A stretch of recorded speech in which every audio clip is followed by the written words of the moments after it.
Sakafet YouTube, and welcome back to my channel. Let us make the most delicious moist carrot cake.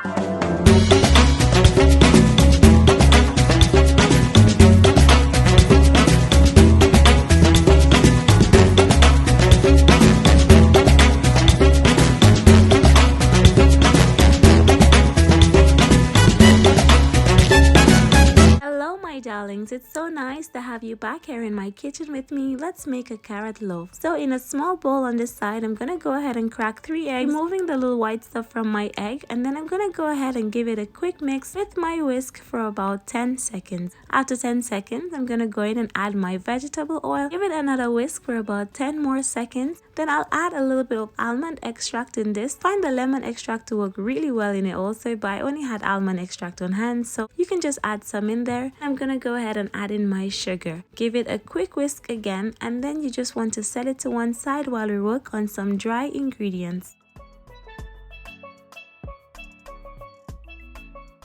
For my dry ingredients, I'm using some flour, and I'm going in with a pinch of salt, some cinnamon powder, baking soda, and I'm just gonna go ahead and just sift this back into my wet ingredients. Okay, I find sifting helps to keep nice and airy, and it just incorporates all of the ingredients that we put in there. So sift it in, and then I'm gonna use my spatula and mix this in well. Now you can use a hand mixer or a stand mixer to do this, but I actually wanted to show you guys that you can make the recipe just using a spoon or a spatula. So I'm gonna mix this in well. It will take about a minute or two just to incorporate the flour with all of the other ingredients, and yeah, it's coming along so good.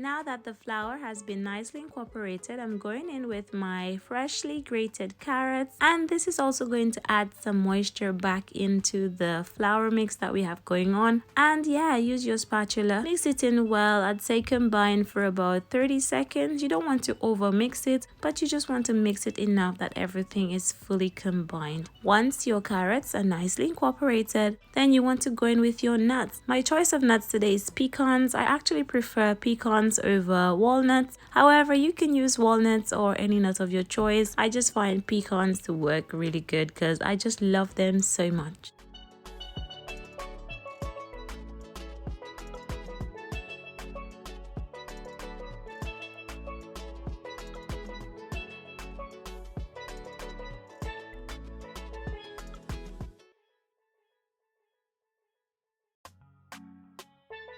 After my nuts have been fully incorporated into my batter, I like to just go ahead and just place a loaf liner in my cake pan, and I just find that it helps for an easier cleanup. And then I'm just going in with my batter. I also forgot to mention that my oven has already been preheated to 200 degrees Celsius, so it's nice and ready for when it's time for my cake to go in.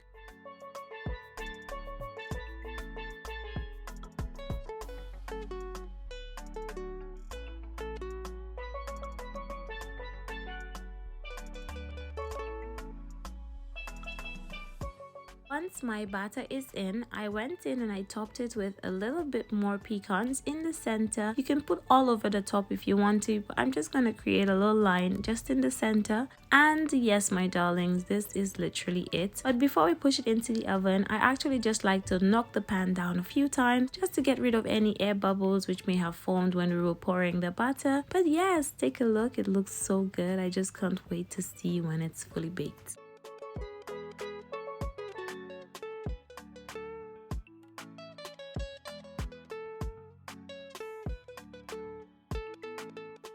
Into the oven we go for about an hour and 10 minutes, guys. I actually took an extra 10 minutes because it was still a bit wet the first time I checked it, so it took about an hour 10 minutes to bake in total. It came out so beautiful, and I actually just used a skewer to check it, make sure it comes out clean and has no wet batter stuck to it. And yes, my loves, this came out so good, like so amazing. Now I actually wanted to let it cool and put some cream cheese on the top, but then I changed my mind last minute and I decided to serve as is. So I really hope you enjoy this gorgeous, moist, delicious carrot loaf. Try the recipe soon if you like it. It has been a pleasure having you here in my kitchen. I'm gonna cut into it to show you how moist and delicious it looks. But yeah, thank you so much for watching. I'll see you again in my next one. Bye bye.